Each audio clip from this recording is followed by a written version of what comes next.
আসসালামু আলাইকুম রহমতুল্লাহি ওবরকাতুহ।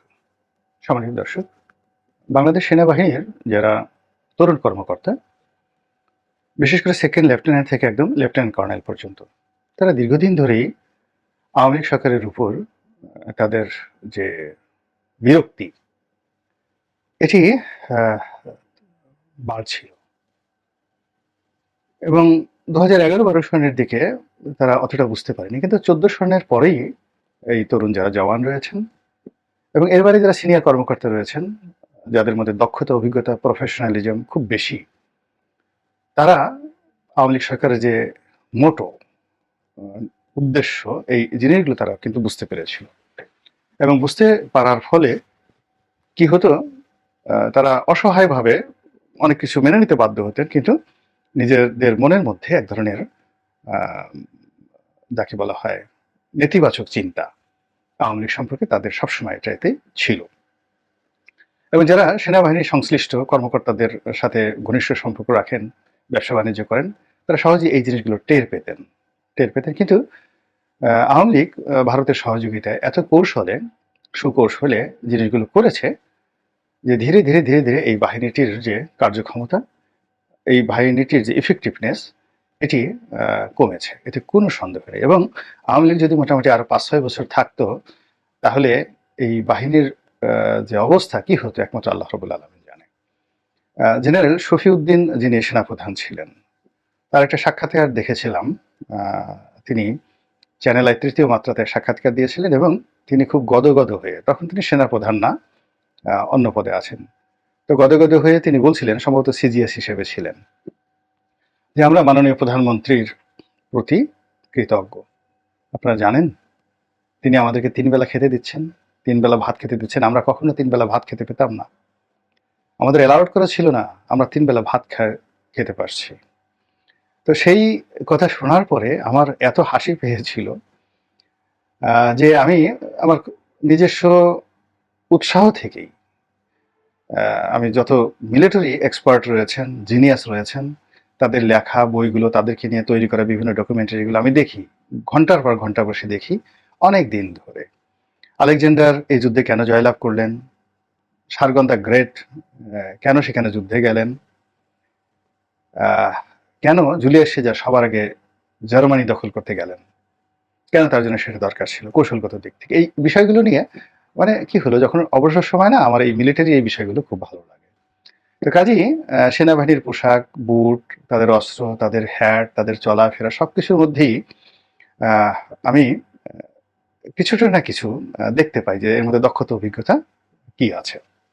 তো সেনাবাহিনীর পেট এবং নিতম্ব, মানে পশ্চাৎ দেশে যে মাংস, এই দুটো জিনিস হলো তাদের শক্তিমত্তা, মানে তাদের যে কোয়ালিটি, সেই কোয়ালিটি শো করার জন্য প্রাথমিক যাকে বলা হয় ইনস্ট্রুমেন্ট। আপনি যদি দেখেন যে একজন সেনাবাহিনীর অফিসার হাঁটছেন, তার পেট দুলছে এবং নিতম্ব দুলছে, প্রথমে ধরে নেবেন যে এটা ইফেক্টিভ নয়, ইনএফেক্টিভ একটা সদস্য। তো ভাত, তারপর অন্যান্য যে সমস্ত স্নেহ জাতীয় খাবার, এই জিনিসগুলো মূলত মানুষের এই মধ্যপ্রদেশ মেদ এবং নিতম্ব এই দুটোকে মোটা করে দেয়। এবং একটা বাহিনীকে বা একটা মানুষকে, যে কোনো লোককে যদি আপনি ধ্বংস করতে চান, তাকে প্রথমে অলস বানিয়ে দেন, আর অলস বানানোর জন্য 3 বেলা ভাত খাওয়ান, বারবার ঘুমাতে দেন, অবসর দেন, টাকা দেন, বিনোদন দেন, শেষ হয়ে যাবে। তো এই যে যখন 3 বেলাও শেখ হাসিনা খেতে দিয়েছেন এবং উনি কৃতজ্ঞতা পুরস্কার করছেন, তখন আমার 3টা জিনিস মনে হচ্ছে, যে শেখ হাসিনা, আওয়ামী লীগের যে শেখ হাসিনা, সেনাবাহিনীকে ধরেছে, টুটি চেপে ধরেছে। 2 নম্বর হলো যে যিনি বা যারা এই ভাত খাচ্ছেন আনন্দ চিত্তে, তারা বুঝে খাচ্ছেন দালালি করার জন্য, অথবা না বুঝে বেকুবের মতো তারা এই কাজগুলো করছেন, নিজেদেরকে ধ্বংস করছেন, বাহিনীকে ধ্বংস করছেন। পরে দেখা গেল যে সেই লোকই সেই সেনাপ্রধান হয়ে গেল। তো আমি একজন কাছে জিজ্ঞাসা করলাম যে what is difference between general Aziz and general Shafiuddin. তো সেই সামরিক কর্মকর্তা আমাকে যেটা বললেন, দুজন যেহেতু জেনারেল আজিজের সঙ্গে আমার ব্যক্তিগত পরিচয় ছিলেন, যার জন্য আমি কিছুই বলবো না। আর শফিউদ্দিন সাহেবের সঙ্গে আমার কোনো পরিচয় ছিল না, এখনো নেই, তো যার জন্য আমি বলবো না, কিন্তু আমি যা শুনেছিলাম আমি খুব দুঃখ পেয়েছি। তো যাই হোক, এরপর দেখেন সেনাবাহিনীর অনেক কর্মকর্তাকে আপনি দেখবেন যে বিশাল পেট, বিশাল নিতম্ব,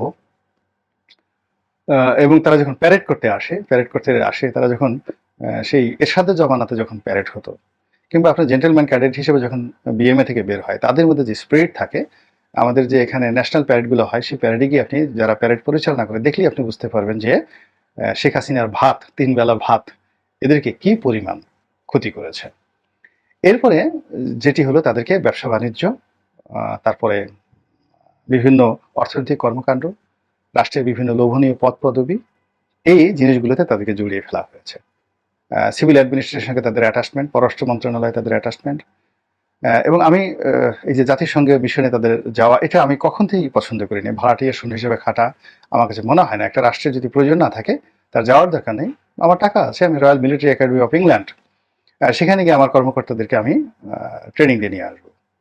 আমাদের সামর্থ্য আছে, আমরা সেই মার্কিন নেভির সঙ্গে বা মার্কিন মেরিন সেনাদের সঙ্গে আমরা তাদেরকে যৌথ মহড়া দেওয়া হবো।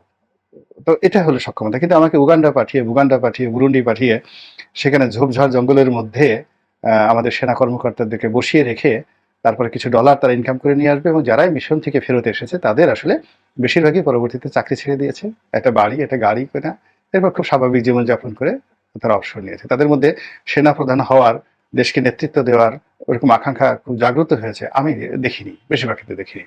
তো এরকম এই কর্মকাণ্ডগুলো আওয়ামী লীগ প্রমোট করেছে তাদেরকে অর্থনৈতিকভাবে সক্ষম করার জন্য।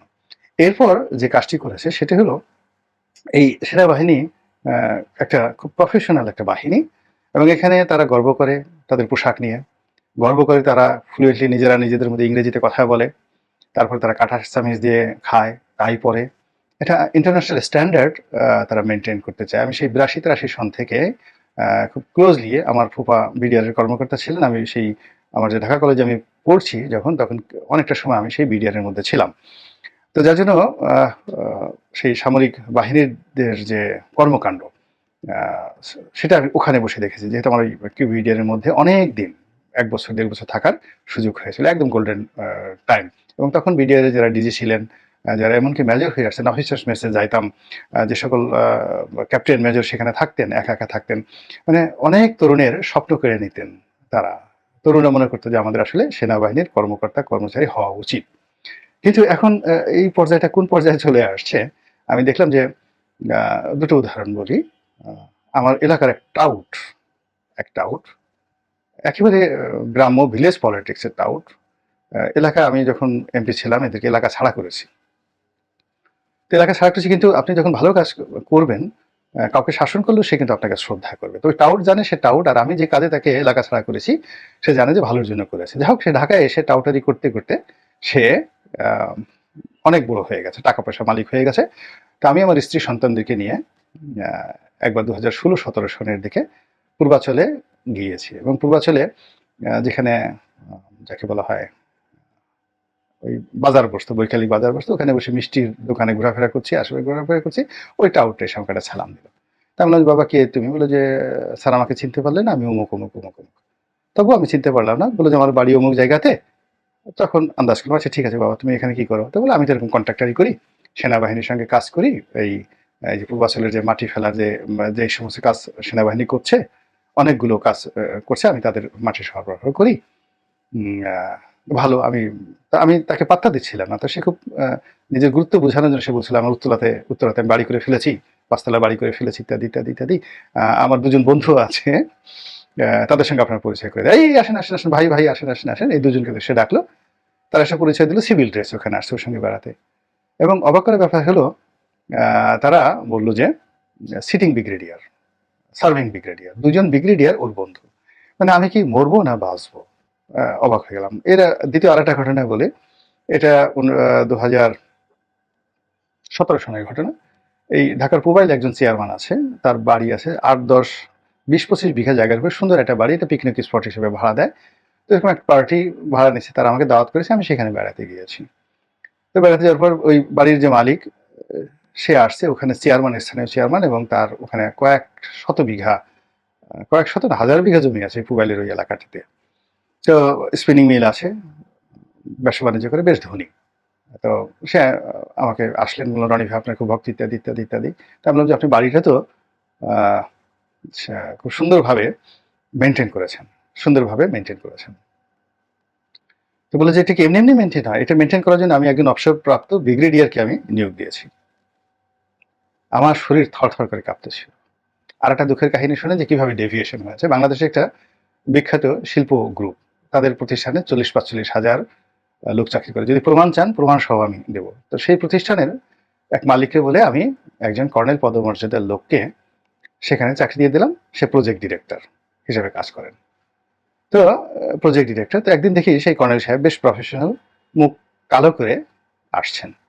তো সেই মালিক একসময় জেলা শহরে টিনের ব্যবসা করতো, লেখাপড়া জানে না। তো কিন্তু অনেক টাকা পয়সা হয়ে গেছে। তো সে একদিন কর্নেল সাহেবকে ডেকে সে বলতেছে যে, কর্নেল সাহেব, আমি আমি তো এখন একটু গল্ফ খেলতে চাই, মানে গল্ফ। তো বলে যে, ঠিক আছে, সাবার গল্ফ কোর্সে আপনি ভর্তি হয়ে যান।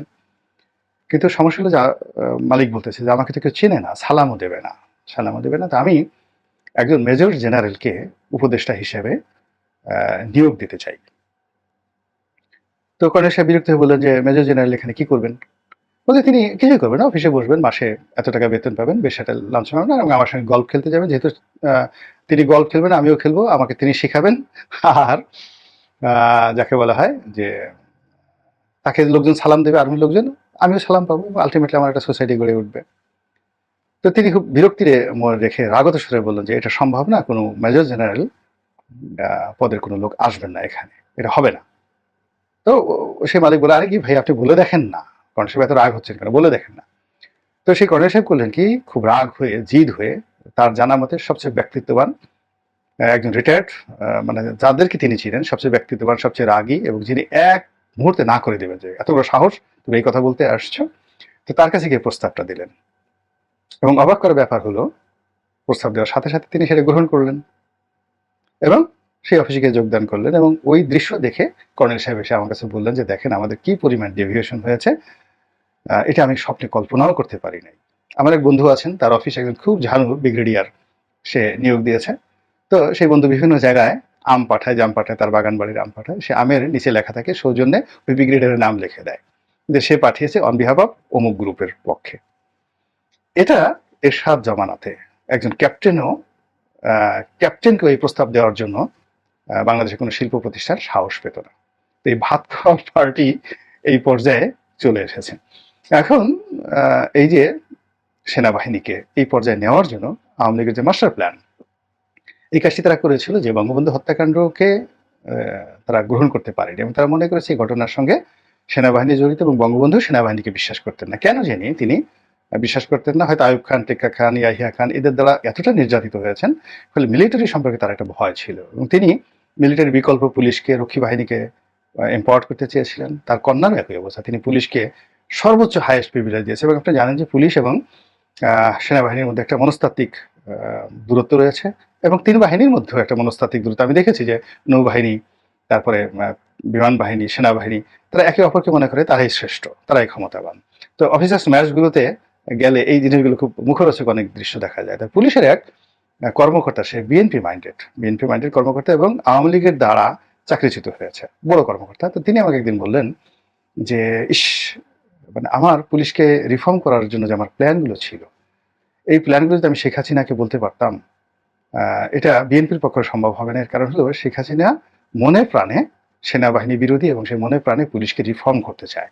তো পুলিশকে নিয়ে যে আমার স্বপ্ন, আমি যদি সেই স্বপ্নগুলো তাকে বলতে পারতাম, ইভেন আমার চাকরিরও দরকার নাই, আমি যদি তাকে বলতে পারতাম তাহলে পুলিশের অনেক উপকার হতো। তো এরকম পুলিশকে নিয়ে ছিল শেখ হাসিনার এরকম ভাবনা, আর সেনাবাহিনীকে নিয়ে ছিল এরকম ঘটনা। এর ফলে কি হয়েছে, তিনবেলা খাবার দিয়ে, ভালো পোশাক দিয়ে, ব্যবসা দিয়ে, বাণিজ্য দিয়ে, বাড়ি দিয়ে, গাড়ি দিয়ে, প্লট দিয়ে, তারপরে শেষে লোন দিয়ে, ব্যাংক দিয়ে, বিমা দিয়ে, সব কিছু দিয়ে তাদেরকে যাকে বলা হয় সেই প্রমোত্তরিতে তাদেরকে ভাসিয়ে দিয়েছে। ভাসো, মৌজ করো, ফুর্তি করো, আনন্দ করো, আর ঘুমিয়ে থাকো। কিন্তু এই কাজ করার পরেও তাদের শেষ রক্ষা হয়নি। সেই সেনাবাহিনী দ্বারাই তারা শেষ মুহূর্তে এই দেশ থেকে পালাতে বাধ্য হয়েছেন।